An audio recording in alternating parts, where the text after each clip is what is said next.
ada BPJS, Ya. kita tidak distorkan Sampai kejadian sama seperti perusahaan. Itu saya bolak-balik ke PT Jam Sostek itu setiap hari. Saya ke sana, ternyata di dalam memang ada oknum waktu itu. Jadi uangnya memang tidak di-store ya? Memang tidak di-store. Saya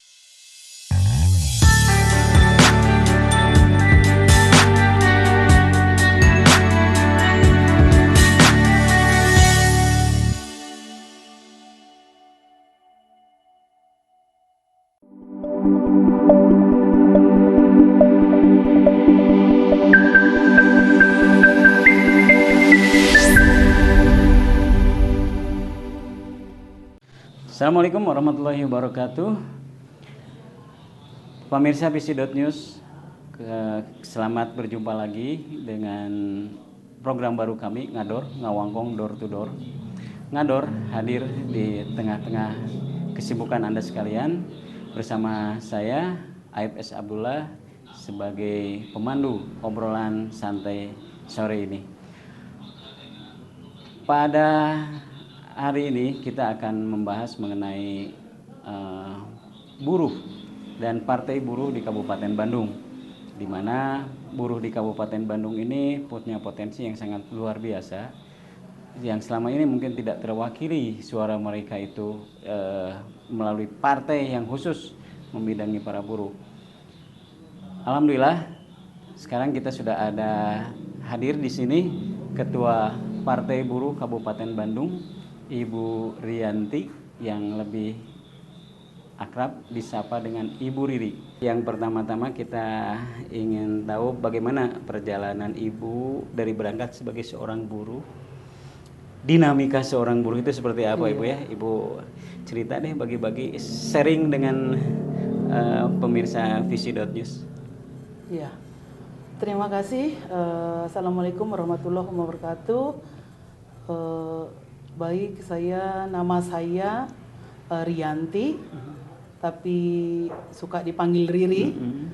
Dulu kalau di tempat kerja, kalau nama Rianti itu orang nggak akan tahu, taunya hanya Riri gitu. Kalau nanya Rianti orang nggak tahu. Gitu. Saya bekerja awal dulu saya dari Lampung, tapi ketika lulus sekolah dulu niatnya mau kuliah, pertamanya datang ke Bandung tahun 95 itu, tetapi ngelihat orang pada berangkat kerja itu jadi pengen bekerja gitu. Akhirnya saya bekerja waktu itu tanggal 21 Juli tahun 1995. Saya masuk kerja di sebuah perusahaan di kawasan dekat pinggir jalan tol Cilenyi itu sampai tahun tanggal 21 November tahun 2015. Keluar dari sana selama 20 tahun selama 20 tahun bekerja di pabrik gitu. Ketika itu bekerja di awal-awal, namanya kita baru lulus sekolah, bekerja itu senang banget, dapat gaji walaupun hanya 143.000 sekian waktu itu, di zaman itu gajinya, tapi sangat senang gitu ya. Dan semakin lama kan kena UMK juga, UMR semakin naik, semakin sampai 2015 itu dengan perjalanan dan perjuangan kita di dalam pabrik. Waktu itu dulu di pabrik itu hanya satu serikat, Pak, hanya ada satu serikat pekerja, yaitu saudara tertua kita, ada saudara SPSI di sana, dan saya menjadi anggota. Ketika melihat keadaan kawan-kawan pekerja ini agak sedikit kurang apa ya? Menurut saya itu kurang nyaman. Akhirnya saya waktu itu mencari serikat mana ini yang kira-kira bisa membawa kita dan teman-teman itu memahami apa sih serikat itu, dan apa sih sebetulnya kaum buruh itu punya hak dan kewajiban itu yang seperti apa begitu. Tahun 2015 awal 2006 mungkin kita baru sadar ya bahwa kita sebagai buruh atau pekerja itu penting untuk berserikat. Itu awalnya. Akhirnya saya mencari semua serikat, saya datangi, saya pelajari dulu harus seperti apa dan bagaimana, strukturnya seperti apa, kinerja kawan-kawan serikat itu seperti apa yang mereka lakukan itu bagaimana. 3 bulan kalau nggak salah saya mendalami semua serikat itu, akhirnya saya tertarik kepada satu serikat waktu itu. Saya waktu itu jatuh pilihan saya ke SPN, Serikat Pekerja Nasional. Dan saya kumpulkan teman-teman saya waktu itu, kawan-kawan yang merasa karena di pekerjaan itu terkait upah, hak-hak cuti, ya hak-hak yang lain, lembur atau apa itu, akhirnya kita bikinlah Serikat Pekerja baru waktu itu. Akhirnya kita masuk ke SPN dan kebetulan saya sebagai ketuanya waktu itu. Ketua unit ya? Iya, ketua unitnya waktu itu. Betul. Saya ditunjuk untuk sebagai ketua unitnya. Saya menjadi ketua itu sampai saya keluar dari perusahaan itu, saya tetap menjadi ketua waktu itu. Karena ketika ada pemilihan dan harusnya berganti ketua, itu anggota tidak mau dan kawan-kawan pengurus juga tidak mau kalau ketuanya ganti. Akhirnya saya tetap menjadi ketua. Di samping itu juga saya juga di cabang ya, di tingkat cabang dimasukkan oleh kawan-kawan di DPC itu sebagai pengurus perempuan gitu. Tetapi dari situ mata saya terbuka lebar bahwa pekerja perempuan ini banyak sekali pelanggaran. Sebagai buruh perempuan bekerja di pabrik yang kita tidak tahu harus seperti apa dan bagaimana. Akhirnya saya waktu itu setelah di DPC itu saya mengikuti ketika ada kegiatan, ada pendidikan, ada apa tuh saya selalu ikut. Dan saya baru paham, oh ini pentingnya berserikat gitu.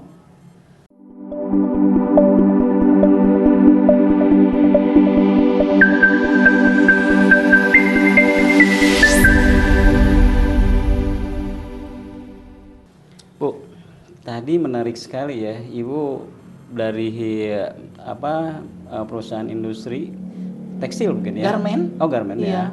Nah, Ibu bisa cerita tidak romantika dan dinamikanya seperti apa sih di perusahaan garmen itu yang Ibu rasakan pada saat itu? Misalnya gambaran-gambaran aja lah. Kita kan tidak menyebutkan nama perusahaan ya? Iya, kita tidak. Waktu itu banyak sekali ya, Pak, romantika di perusahaan. Apa yang menjadi kayak kita memperjuangkan. Betul. Waktu itu ada BPJS, kita tidak distorkan sama perusahaan. Itu saya bolak-balik ke PT Jam Sostek itu setiap hari. Saya ke sana, ternyata di dalam memang ada oknum waktu itu. Jadi uangnya memang tidak di-store ya? Memang tidak di-store. Saya datang ke Jam Sostek waktu itu, kenapa kok kita tidak keluar saldo ya? Saldo betul. Biasanya itu 1 tahun sekali itu ada keluar. Betul. Ini sudah 3 tahun tidak keluar. Jadi kawan-kawan memang sudah gerah sekali waktu itu. Ini kenapa terjadi seperti ini? Betul. Sedangkan ya udah kalau begitu memang saya harus turun kalau seperti itu. Akhirnya saya dan kawan-kawan waktu itu kita ke Jam Sostek, datang ini kenapa tidak keluar saldo kan gitu. Print outnya itu Print outnya tidak ada. Nah dari pihak Jam Sostek waktu itu diibaratkan kalau ibu membeli emas itu ada kwitansi bukti ibu bayar. Tetapi kalau ibu hanya memilih emas saja tidak membeli dan ibu tidak membayar, kami tidak bisa mengeluarkan. Karena tidak ada bukti itu ya. Tidak mengeluarkan bukti, tidak mengeluarkan kwitansi kalau ibu membeli emas gitu. Dengan analogi seperti itu saya kalau begitu ya udah saya paham.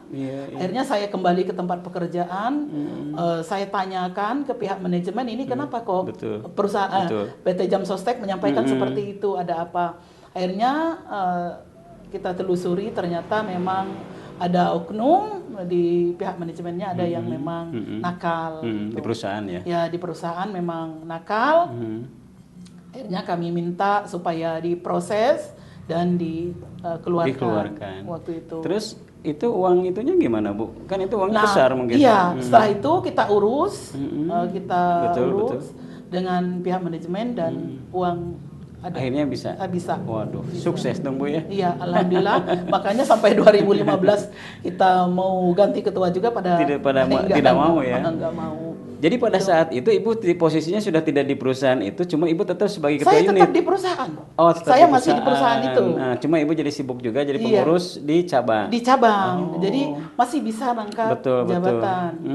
Nah, sampai cuma 2015 itu saya masih di cabang. Di cabang, iya.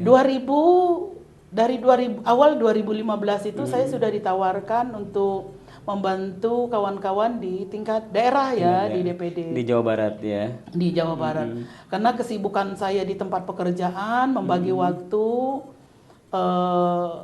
agak kesusahan. Akhirnya saya mengajukan untuk resign waktu itu, tapi perusahaan belum menerima. Akhirnya saya mengajukan dari bulan November 2014, baru di ACC itu bulan November di 2015. 1 tahun saya 2015. Nah, setelah selesai urusan 2015, bulan Desembernya itu saya bergabung dengan kawan-kawan di DPD SPN Jawa Barat. Sampai sekarang. Gitu. Iya. Aduh, luar biasa ya Bu ya, Bu Riri ini. Alhamdulillah. Nah, Bu, pada saat itu Ibu di perusahaan itu jabatannya sebagai apa, Bu? Saya awal pertama masuk bekerja di perusahaan itu sebagai administrasi. ADM di produksi. Jadi saya tahu banget, saya paham banget apa yang terjadi di produksi, apa yang terjadi dengan kawan-kawan saya, apa yang terjadi dengan rekan-rekan buruh itu saya paham banget. Sekali ya. Ketika itu saya belum mengenal ada serikat, tetapi saya belum terlalu paham berserikat itu seperti apa. Betul. Tapi ketika saya sudah bergabung dengan serikat yang lain, karena saya selalu diberi pemahaman, ikut pendidikan atau ikut ada pelatihan apa, saya baru paham. Di situ kita baru berontak bahwa cuti haid itu penting, bahwa ketika kita bicara keras dengan karyawan, atasan kita berbicara keras itu tidak boleh. Bahwa kebisingan mesin itu juga seharusnya ada alatnya, ada batasnya. Di situ saya baru paham dan saya menjelaskan ke kawan-kawan di produksi sedikit demi sedikit kawan-kawan saya sampaikan ketika setiap pagi itu karena ada meeting biasanya di perusahaan itu untuk menyampaikan target. Dan kebetulan di produksi itu Kabak itu sangat mungkin kooperatif. Percaya dengan saya ketika mau meeting itu pasti Riri yang disuruh ikut meeting gitu, menyampaikan hal-hal apa yang akan disampaikan ke kawan-kawan pekerja gitu, kawan-kawan operator. Dan kadang saya selipkan sedikit demi sedikit Pak di situ.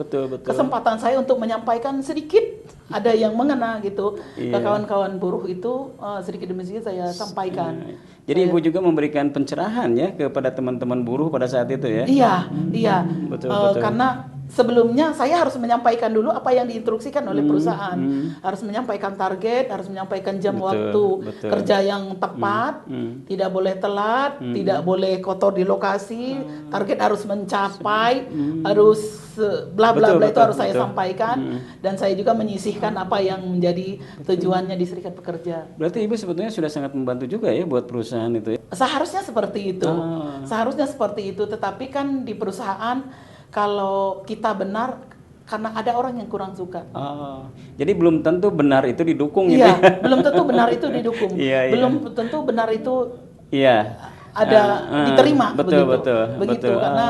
Karena kalau ada yang kurang lurus, mungkin ada yang kurang benar, itu tidak akan menyukai yang benar gitu. Nah, banyak sekali tantangan-tantangan waktu itu. Ketika kita awal-awal berserikat itu tantangannya luar biasa. Itu pihak perusahaan menghalang-halangi supaya tidak berserikat itu. Bagaimana caranya supaya tidak besar serikat saya waktu itu di perusahaan gitu. Tetapi saya prinsipnya begini, ketika saya dilarang, saya akan lebih pasti ada sesuatu. Lebih kuat ya Lebih kuat motivasinya saya. untuk Motivasi terus, saya. betul. Saya akan dongkrak ada apa di dalam situ. Iya. Kenapa sampai segitu takutnya gitu. Kita berserikat dan ada orang yang pengen meluruskan Betul. yang tidak lurus, kenapa kok dihalang-halangi? Iya. Ada apa ini gitu. Betul. Bu, itu karyawannya berapa banyak sih Bu yang ada di perusahaan Ketika itu karyawan sekitar kurang lebih 4.500-an. 4.000. Iya. Ibu sebagai administrasi di sana? Iya, saya sebagai administrasi di sana. Tapi Ibu termasuk beruntung berarti Bu ya. Kadang-kadang kan orang masuk ke perusahaan industri itu, apalagi garment gitu ya. Iya. Biasanya jadi operator. Ibu kan langsung ke bagian administrasi Bu Iya. ya? Lah saya dulu langsung ke administrasi dulu karena perusahaan itu baru buka di ketika itu. Betul. Saya ingat misternya dari luar itu Betul. dulu karena belum segede gini Pak, masih cantik, masih ABG, masih cantik, masih betul. Ini saya akan mengaitkan dengan yang terjadi di Karawang ya. Di apa sih kemarin yang di Bekasi? Di Purwakarta. Cikarang. Yang terjadi di Iya. Memang betul terjadi. Ada yang seperti itu. Betul. Termasuk saya merasakan dulu ketika kita masuk bekerja, kita itu masih ABG lah ya dulu. Betul. Dan masih cek orang Sunda herang kene lah dulu gitu. Mencrang. Iya.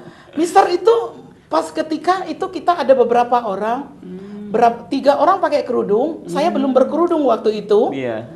Yang belum berkerudung ini yang ditunjuk duluan sama mister itu. Makanya saya ketika kejadian itu, oh iya, saya dulu begitu. Mungkin begitu ya gitu. Kultur di sana itu ya. iya gitu. Betul. Oh jadi oh iya mungkin begitu ya dulu gitu. Tapi kita tidak sampai terjadi yang begitu. Tapi ketika kita dimasuk dulu dan ditunjuk sebagai kamu begini, kamu jabatannya ini, kamu megang ini, dulu masih begitu. Sama mister langsung? Iya sama mister langsung dan saya merasakan itu. Oh gitu. Iya. Disayangin oleh mister gitu Bu ya? Iya. Tapi Ibu selamat kan? Tidak sampai. Alhamdulillah ya. Iya Bu ya. Terus Ibu berangkat dari permasalahan-permasalahan yang ada di sana Iya. Bu ya. Kemudian Ibu terdorong untuk masuk serikat dan Ibu akhirnya aktif di serikat. Aktif di serikat. Nah, masih gimana? sampai sekarang. Sampai sekarang Bu ya. Iya. Itu di serikat itu apa saja sih Bu yang dipekerjakan, yang diperjuangkan, yang dikerjakan oleh Ibu dan hasilnya seperti apa gitu Bu? Selama Ibu jadi pengurus di sana. Selama saya masih menjadi pengurus. Iya. Dulu pertama kita terutama pasti masalah gaji ya. Masalah benefit yang kita terima, uang yang kita terima gitu. Masalah lemburan apa. Tapi alhamdulillah sih memang perusahaannya memang taat ya dengan norma-norma, dengan aturan-aturan itu memang betul gitu. Tetapi jam kerja taat itu dalam artian setelah diingatkan atau taat dengan sendirinya mereka itu mengikuti aturan memang yang ada? Sebetulnya kalau masalah uang dia taat karena kita bayarnya kan itu apa sih bayar-bayarnya bayar bonafit ya. Bayar-bayar bagus semua. Jadi kan karena persyaratan dari bayar-bayarnya itu kan memang harus kesejahteraan pekerja. Nah, tetapi jam kerja ini yang agak sering berlebihan. Iya. Kalau jam kerja kan karena batas jam kerja, batas lembur itu kan ditentukan begitu tidak semaunya perusahaan. Nah, sering perusahaan ini kalau harus lembur kan 2 jam atau 3 jam atau berapa jam 1 minggu, perusahaan ini kadang melebihi itu gitu. Ya. Yang kita tidak tidak expose gitu. Ketika kita ditanya bayar, kamu harus jawabnya hanya 7 jam ya. Dikondisikan hanya seperti 2 jam ya. Dikondisikan seperti itu. Jadi saya merasa kawan-kawan saya, kita kerjain ya sama perusahaan. Setidaknya walaupun mereka mendapatkan imbalan, ada uangnya, tapi setidaknya mereka terdolimi gitu. Dengan waktu yang perempuan itu pulangnya terlalu malam gitu. Itu terlalu malamnya sampai berapa jam, Bu? Kadang masih tembus sampai pagi. Kadang sampai tengah malam. Kadang sampai. Berarti itu jam kerjanya berapa jam itu? Kalau jam kerjanya sih tepat tapi lembur. Oh, jadi lembur bisa sampai pagi. Iya. Ketika kita mau ekspor, kalau barangnya itu belum selesai, itu sampai pagi. Oh, iya, Nah, iya, iya. jam-jam itu biasanya yang akan dipertanyakan oleh buyer. Tapi itu sama perusahaan nggak boleh dibuka dan harus ditutupi itu. Jadi jangan sampai bilang misalnya pekerjaannya sekian Iya, jam gitu ya, itu bilang nggak aja boleh, gitu. 2 jam atau 3 jam 3 ya jam, Bu ya. iya, nggak boleh gitu. Bu Riri, gitu Bu Riri ya. Iya. Iya, Nah, iya, iya. tapi ketika, iya, Itu ternyata. ada korupsi waktu ya. Yang Tapi dilaporkan. sebetulnya dibayar ya. Cuman kita menyampaikan ke bayarnya. Oh iya, karena memang tidak boleh kalau iya, berlebihan tidak seperti boleh, itu. gitu. Iya, iya. Ya, apalagi kan kalau ibu hamil, Betul. ibu hamil menyusui itu tidak boleh. Iya, iya. Begitu. Oh, itu dari hasil akhirnya Ibu itu juga ya pertanyakan juga Iya, masalah itu ke iya, perusahaan. kita selalu pertanyakan itu ketika masalah sekecil apapun itu kita pasti serikat ini yang akan turun duluan gitu. Betul. Dengan, Diperjuangkan dan akhirnya berhasil. iya. Oke. Dan kita akan pasti pertanyakan dengan Iya, pihak manajemen. Nah, Bu, sekarang kita berangkat. Tadi kan itu di perusahaan. Ibu sekarang berangkat, Ibu sebagai seorang aktivis. Iya, ya, aktivis di tingkat perempuan. aktivis perempuan di tingkat kabupaten atau di tingkat provinsi. Nah, itu apa saja Bu yang dikerjakan Bu sebagai seorang aktivis perempuan? Sebagai seorang buruh, aktivis ya? perempuan, iya. Berbicara ketika kita berbicara sebagai aktivis perempuan itu banyak sekali kejadian kawan-kawan karena kebetulan saya pegang kita Jawa Barat, Betul. tingkat provinsi. Sebagai apa Ibu di Jawa Barat? Saya kebetulan sebagai bendahara, Bendahara di DPD SPN Provinsi Jawa Barat dan kebetulan saya ketua Komite Perempuan SPN Provinsi Jawa Barat. Oh, iya. Jadi banyak sekali masalah perempuan betul. masalah pekerja perempuan, buruh perempuan yang ada, betul. yang ada di Jawa Barat. Kebetulan saya juga sebagai pengurus di Komite Perempuan tingkat nasional. Tingkat nasional jadi banyak sekali permasalahan. Ibu jabatan di tingkat nasional sebagai bendahara juga. Bendahara? Iya. Apa bendahara? Di Komite Perempuan SPN tingkat nasional. Tingkat nasional. Ya. Jadi banyak sekali permasalahan perempuan yang terjadi yang terjadi di tiap perusahaan yang berbeda betul. Itu bermacam-macam. Contohnya ada yang ketika haid itu tidak boleh cuti, yang harus menunjukkan bahwa si pekerja ini sedang haid. Ada yang seperti itu. Yang kedua, banyak juga yang kekerasan terhadap perempuan. Iya, kekerasan terhadap perempuan. Contohnya, sebetulnya bukan terhadap kekerasan terhadap perempuan juga ya, kekerasan di tempat di tempat kerja. Iya. Ya, contohnya atasannya ketika bicara itu teriak-teriak, itu kan nggak boleh. Betul. Ya, teriak-teriak atau ngomong kasar, atau ngomong yang tidak pantas begitu, atau colek-colek itu nggak boleh. Itu banyak sekali kejadian seperti itu. Dan kita banyak menangani kasus-kasus hal-hal yang terjadi seperti itu. Gitu. Kalau di tingkat nasional atau provinsi. Ya, nasional atau di provinsi. Gitu. Itu dalam 1 tahun sampai ada berapa kasus, Bu? Yang pernah Ibu tangani lah. Kalau kita tangani langsung, kita kasuskan itu tidak ada. Oh, tidak ada ya? Iya, tapi kita memberikan pemahaman, advokasi gitu baik ke pekerjanya atau ke pihak-pihak perusahaannya gitu. Tapi berarti banyak ya laporan-laporan seperti itu dan Ibu selesaikan dengan pihak perusahaan, artinya melalui mediasi mungkinnya tidak sampai ke.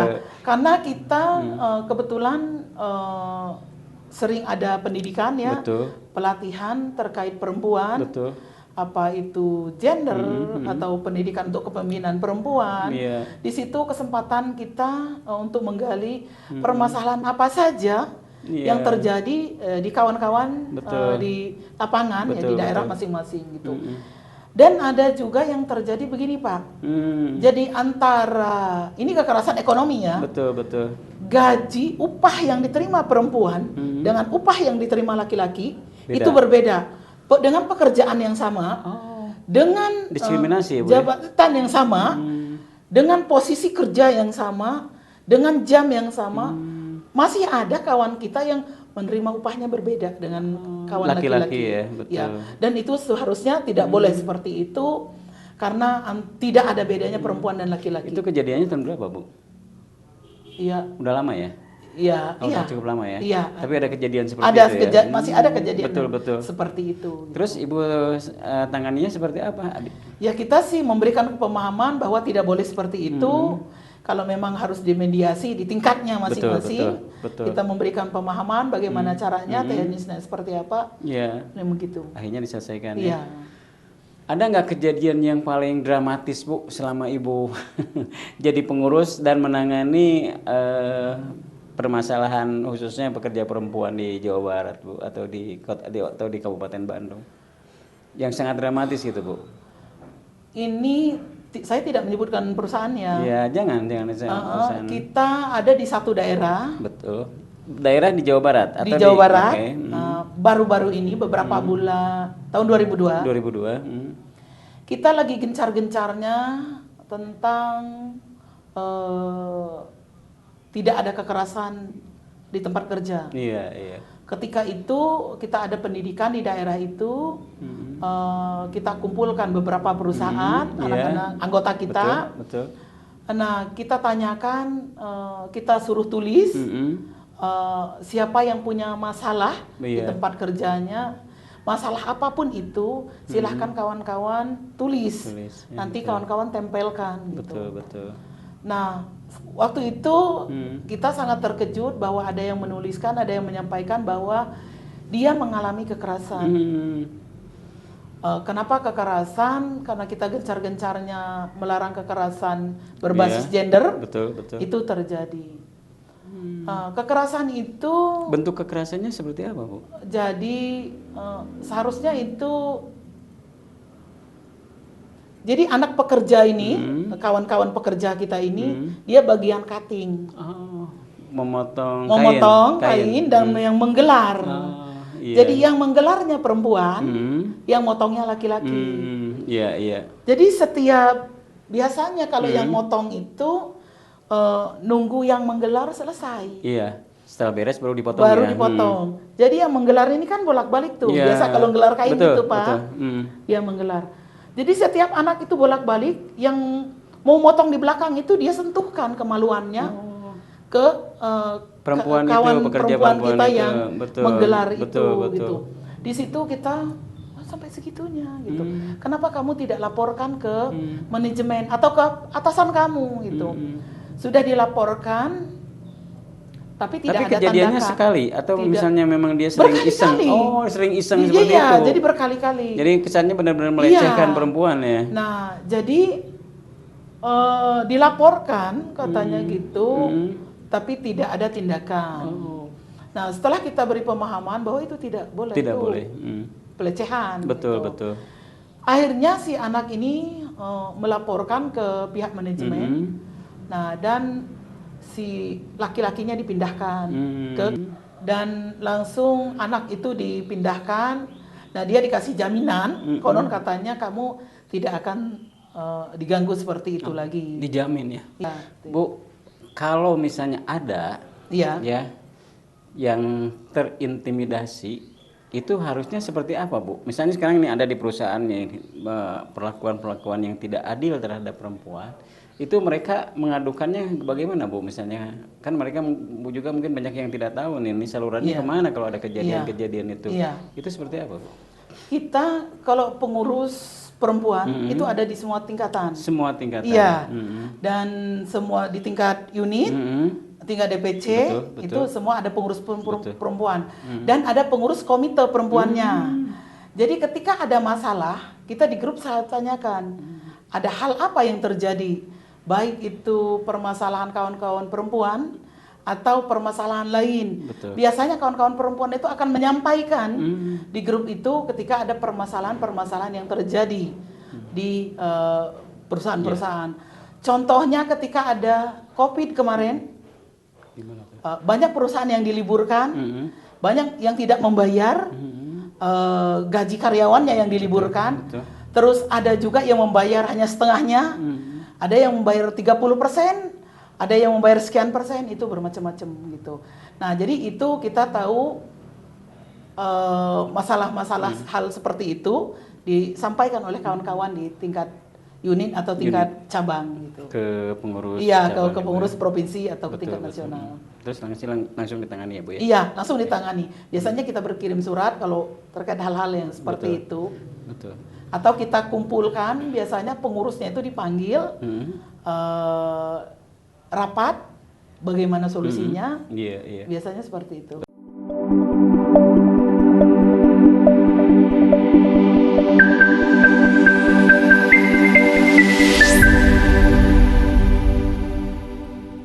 Betul. Bu, sekarang di pemilu sekarang ini sudah ada partai buruh ya Bu ya? Iya. Mungkin kalau sebelum-sebelumnya kita rasanya belum ada ya Bu ya? Iya, Artinya jadi baru betul. sekarang. Artinya aspirasi buruh itu sekarang sudah bisa masuk ya ke partai buruh ini. Iya. Dan partai buruh ini mungkin dari berbagai itu ya Bu ya, berbagai organisasi Iya. buruh sebetulnya Iya. bisa menyatu di sini ya Bu ya? Iya, betul. Nah, Ibu melihat seperti apa sih keberadaan pentingnya substansinya partai buruh ini untuk para buruh di Indonesia, Bu? Semenjak ada partai buruh dan partai buruh ini keluar, Betul. lahir Betul. karena adanya undang-undang Omnibus Law. Undang-undang jahat. Undang-undang jahat banget, undang-undang yang kejam terhadap buruh. Itu maka lahirlah partai buruh. Nah, kita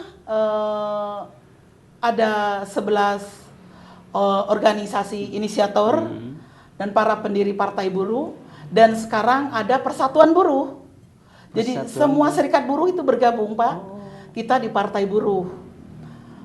Semua serikat buruh itu bergabung. Ada 11 itu ya? Iya, bersama selain dari 11 inisiator tadi. Jadi semua kayak seperti di Kabupaten Bandung ini ada 15 serikat buruh itu, organisasi buruh itu bergabung di persatuan buruh. Di partai buruh. Nah, itu bergabung. Nanti Bu, punten, ada persatuan buruh, ada partai buruh atau gimana?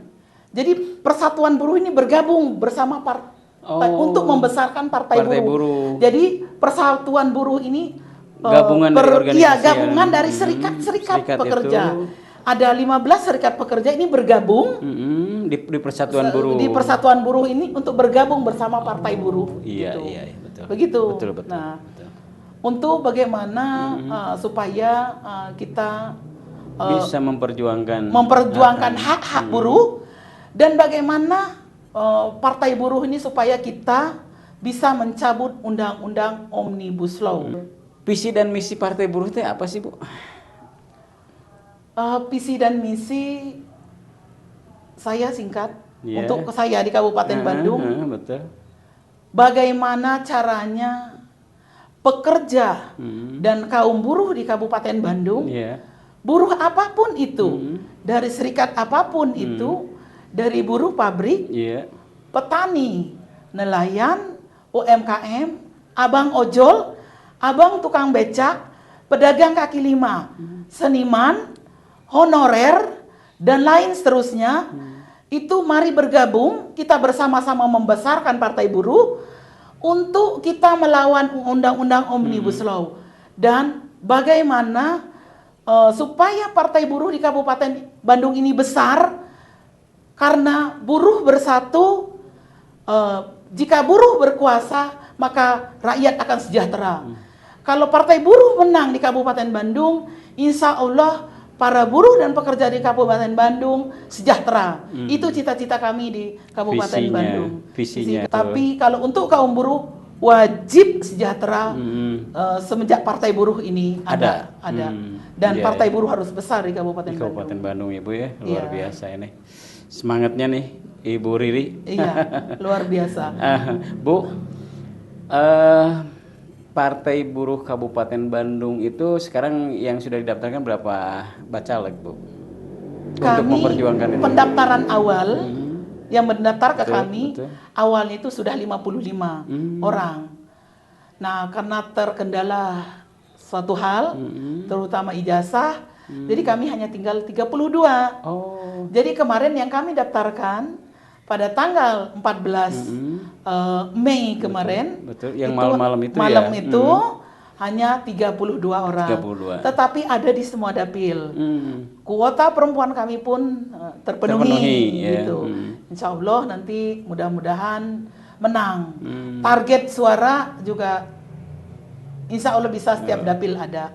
Nah, sekarang targetnya berapa, Bu, untuk di DPRD Kabupaten Bandung ini? Target di DPRD ini kami menargetkan 7 kursi. 7 kursi dan 300.000 suara. 300.000 suara. Iya. 7 kursi itu dari semua dapil? Dari semua dapil. Oh, jadi masing-masing bisa Iya, lolos minimal satu ya, Bu iya, ya? Oh, iya, betul. minimal satu lah. Minimal gitu. satu ya, Bu. Iya. Kemudian para bacalegnya ini memang semuanya dari kalangan buruh, Bu ya? Semua bacaleg, semua dari kalangan buruh. Tidak ada orang kaya, tidak ada pejabat, Betul. tidak ada pengusaha, tidak ada pensiunan, semua dari kaum buruh. Dari kaum buruh, Bu. Ada petani, ada tukang parkir, ada buruh pabrik, ada gojek, ojol, ada pedagang pasar. Ya kaum buruh itu sendiri. Kaum buruh ya. Nah, Bu, sekarang begini, Bu. Kan sekarang itu kelihatan kalau lihat tiap pemilu, Bu ya, itu pragmatisme itu sudah sangat tinggi ya, Bu ya. Sementara tadi kalau Ibu gambarkan dari kalangan buruh itu bagaimana cara melawan pragmatisme yang sudah terjadi di masyarakat ini, khususnya Kabupaten Bandung, Bu. Iya, kami di Kabupaten Bandung karena memang terutama di Kabupaten Bandung betul, ya. Betul. Dari nenek moyang kita dulu, setiap mau pemilu, setiap mau ada pemilu aja, pilkada, mau pilek, mau pilpres, mau apa, Pilkades juga. Pilkades, biasanya tradisi, karena udah menjadi tradisi, itu kalau tidak memberikan sesuatu, maka suara tidak akan keluar. Tetapi kalau dia memberikan sesuatu, itu suara akan dikasihkan. Partai buruh akan merubah itu. Kita akan perlahan merubah itu. Kita tidak ada yang namanya istilahnya money politik ya. Tidak ada namanya istilahnya salam tempel. Tidak ada nama istilahnya membagi-bagi kerudung. Tidak ada namanya istilahnya bagi-bagi sembako. Di partai buruh itu tidak ada. Malah ketika kita akan seperti itu, kami ditegur sama pimpinan, ditegur sama presiden partai buruh. Itu untuk buruh tidak ada. Karena dari buruhnya itu sendiri. Boro-boro mau ngasih orang. Buruhnya juga kaum miskin. Betul. Jadi contohnya ojol, duitnya dari mana? Nggak ada. Pekerja pabrik yang gajinya hanya 3 juta, 2 juta sampai 3 juta. Bayar kontrakan aja sekian. Belum bayar cicilan yang lain, belum anak istri, belum anak sekolah, belum untuk makan. Betul. Nggak ada. Jadi duitnya mau dari mana? Jadi kita akan merubah itu. Kita tidak ada yang namanya istilahnya ngasih-ngasih yang begitu. Tidak ada salam tempel ya, Bu. Tidak ada salam tempel. Terus nanti strateginya seperti apa, Bu, untuk memenangkan itu? Kami, kalau tanpa itu misalnya? Iya, strateginya nanti kami akan membagikan stiker. Atau memasang spanduk. Atau memasang bendera. Betul. Dan kami akan sosialisasikan ke para buruh, ke para pekerja. Baik itu tadi yang di awal saya sampaikan, mau petani, nelayan. Gojek atau pabrik, itu kita akan sosialisasikan bahwa ini loh, kita kaum buruh ini sudah punya rumah sendiri. Jadi mari kita pulang ke rumah kita. Karena kita sudah punya rumah sendiri. Jangan pulang ke rumah orang. Kalau memang kawan-kawan ini mau sejahtera, ayo kita pulang ke rumah sendiri. Nah, kalau kemarin ke belakang ini kita belum punya rumah sendiri. Monggo silahkan, mau mampir ke rumah siapa silahkan, karena kita belum punya. Betul. Kalau sekarang tidak. Sudah punya rumah sendiri. Sudah punya rumah sendiri, pulang ke rumahmu ke rumahmu sendiri. Jangan pulang ke rumah orang. Rumahmu yang harus kamu besarkan, rumahmu yang harus kamu bersihkan, dan rumahmu yang harus kamu tata. Jadi pulang kamu ke rumahmu, gitu. Iya. Duh, menarik sekali nih ngobrol masalah buruh ini dengan partainya. Baik, Bu, terima kasih banyak Bu ya. Iya, Ini sama-sama. obrolan yang sangat menarik sekali ini dengan Sama-sama. Ibu. Ya, terima kasih Bu Riri. Baiklah pemirsa sekalian, semoga apa yang disampaikan oleh Bu Riri ini bisa membawa manfaat bagi kita semua dan membawa kesejahteraan, kenyamanan bagi warga Kabupaten Bandung. Demikian ngawangkong kita pada hari ini, kita tutup dengan billahi taufiq wal hidayah. Wassalamualaikum warahmatullahi wabarakatuh. Waalaikumsalam. Kasih Bu.